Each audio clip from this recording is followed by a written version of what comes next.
paleontologist believes we could ever get enough ancient DNA to clone a dinosaur, but could fragments of genetic material be extracted from this new tissue?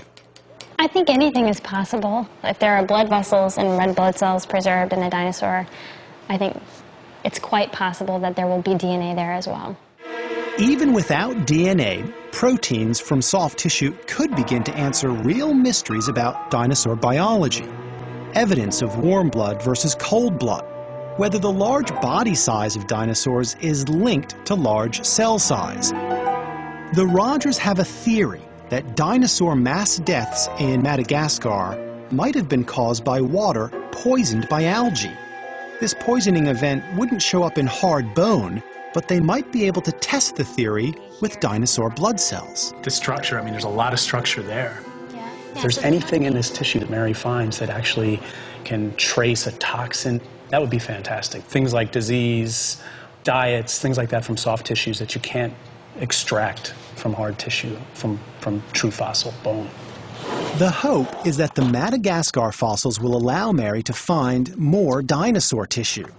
So, Ray and Christy gather fragments of their best preserved fossils. A few days later, the samples arrive at Schweitzer's lab at North Carolina State University.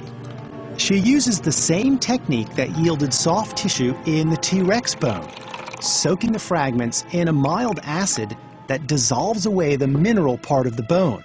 But will she be able to find the same internal structures in Ray and Christy's fossils? There's only so much you can know from looking at the outsides of bones, but when there's soft stuff inside, the possibilities become almost endless. This is a single cell. Right. Through photos from her microscope, Mary hits the jackpot.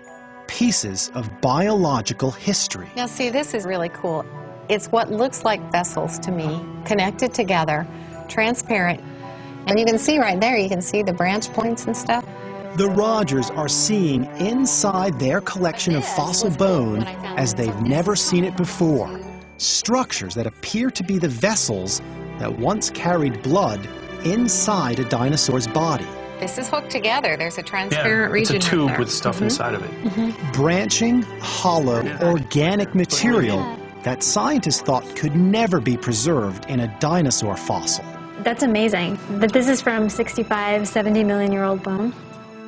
It's too early for these structures to reveal details like dinosaurs dying from poisoned water. But dinosaur soft tissue opens a door that no scientists thought even existed until Schweitzer's work changed that assumption. There's little doubt in my mind that what she has discovered are internal structures in dinosaur bone. And we may look back and say, well, this sort of approach to looking at fossil vertebrate biology has revolutionized the field. But we won't know that for some time yet. To get in there and to find soft tissues, to find blood vessels, to find cells, it is an opportunity to go to places that we never thought we would be venturing just 10 years ago.